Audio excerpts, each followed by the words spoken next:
your favorite question segment of the day. It's the RCB versus Mumbai Indians.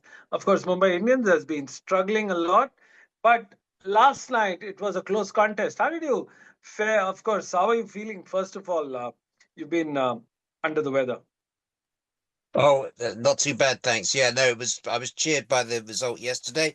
Uh, um, Very close finish, good game of cricket. Even just shows that RCB can win even when Virat Kohli fails to score. Um, and a good enterprising knock from Jacob Bethel to start with. But it was the way that things were handled on the field at the end. Despite the brilliance of Bumrah, I mean Jasprit Bumrah at the end of that match bowling that over, 2 runs off it, the penultimate over. How could they then lose the match? How could Mumbai lose from there? Bumrah did everything, didn't he? You're getting the Yorkers in, making it really difficult. But then Bouvet Kuma, what a match he had! Not content with delivering with the ball, he then managed to clear extra cover boundary with the six. So it was clearly his day and a remarkable victory. And just sad though I was for see Bumrah on the losing team. It was a wonderful victory in the end for RCB, and all credit to Bouvet Kuma, the oldest swinger in town. Absolutely, the oldest swinger. It looks, doesn't he remind you of the Rolling Stones getting older but still going strong on your musical circuit?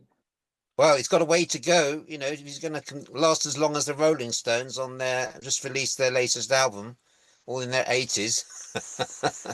Absolutely. Well, Zach, Mumbai Indians rebuilt through an important partnership between Tilak Varma, who's 57, and Namandir, 47 of 32. Why was this stand critical in stabilizing the innings? That's an important question we want to ask you. What's your assessment of that particular match? Well, I mean, to be fair, all hats off to Namadin and Tilak Varma. They kept the Mumbai Indians alive after a constant fall down of wickets. Ryan Rickett and Rohit Sharma, and everyone else did not amount much to that runs that they would have liked to have.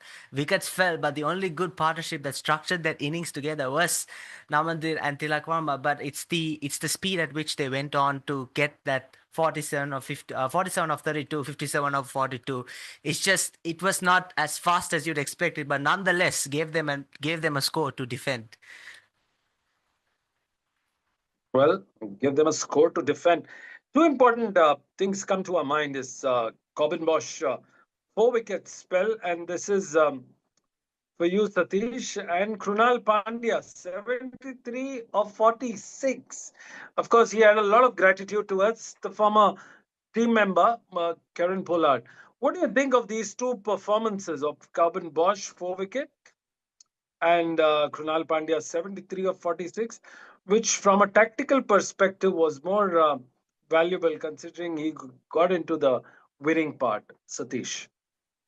Yeah, Krunal Pandya playing that knock was extremely important for RCB to cement their position. And Sunil, other part is chasing a small total.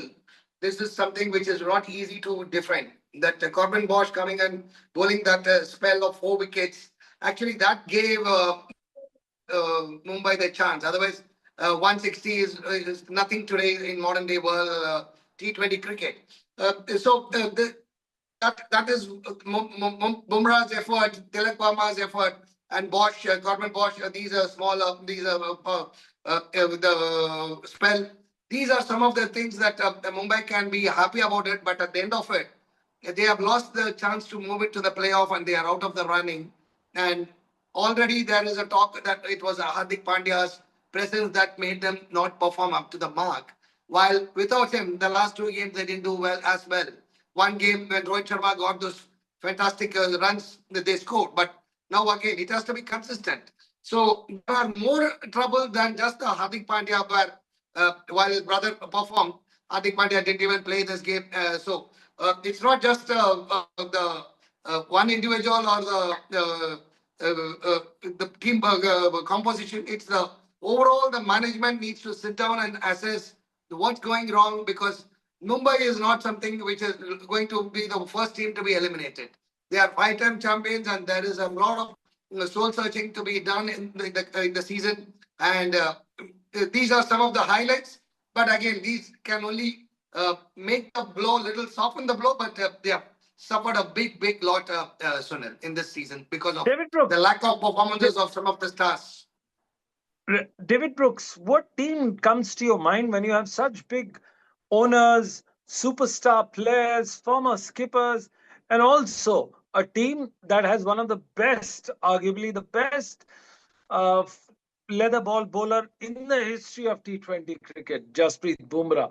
What seems to be going? And suddenly their skipper murmurs of Hardik Pandya not going well with the other uh, p- team members. Do you think that's a cause of worry, sign of worry? And what comes to your mind when you think of this team? I'll tell you what comes to mind, and that's when India had that brief spell under Kumble, when he wasn't really able to focus the senior players, and there wasn't a great relationship there, was there?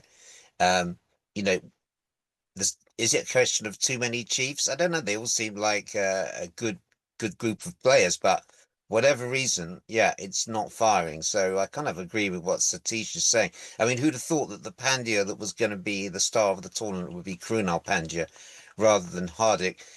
Whatever's going wrong, something's going wrong there. As you say, when you've got the best bowler in the world in your armory and you're not getting the results, questions do have to be asked. And yeah, that would be a very disappointing, another very disappointing outcome for them yesterday. Well, absolutely. When you look at the match, it's not just uh, one player that is not doing well. In fact, it's a combination of three. First of all, when you look at Jasprit Bumrah, look at his contribution in the 11 matches. He's taken 3 wickets, which has never happened thus far. You also have Tilak Varma, who's not scoring well.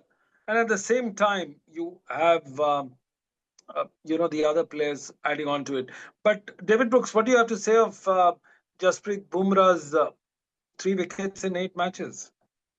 Well, I thought there were signs that he was back to his best yesterday. I mean, with the way that the way he bowled to Shepherd in that penultimate over. I mean, you know, there's too much, I think, to be said about wickets. Yeah, maybe he hasn't been at his absolute best, but there were signs of it yesterday, and it could be to do with his workload, and it could be to do with when and how he chooses to raise his game on which occasions.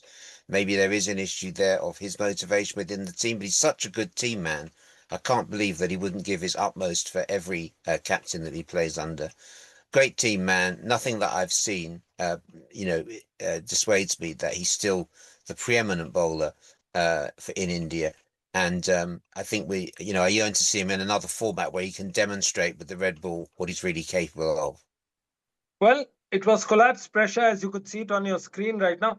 We're going to also talk about Tilak Varma. If you can stay back with Tilak Varma's on the screen, he is the lone warrior. He scored 261 runs, including a record-breaking 45 ball 101 versus GT. He's essentially been the entire middle order.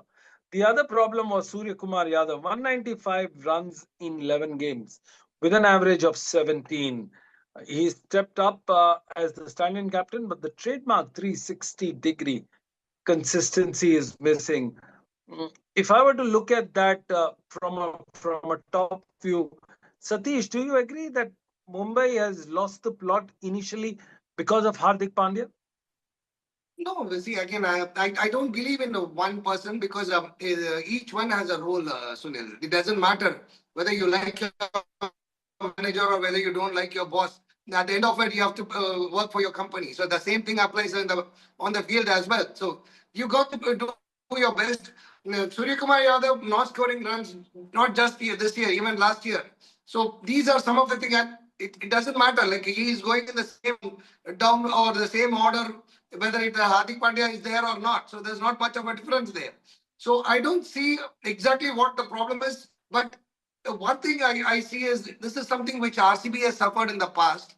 They are also going through something like that. You might have some 8 or 9 good players, star players, but you might have those 1 or 2 small gaps or holes which could actually sink the ship. That was one of those reasons why RCB was struggling at some point of time where they had about 8, 9 superstars, but those 2, 3 vital slots that were filled in by the Indian players, they were not able to perform up to the mark. I think Mumbai is going through something very similar to that. They have about 8 or 9 superstars, but those 2 or 3 other small gaps that they leave, those slots cost them the dear is what I feel. Now again, that boils down to the auction and the planning and the recruitment and all that. So these are some of the things. Well, we have a big match coming today, Zakwan.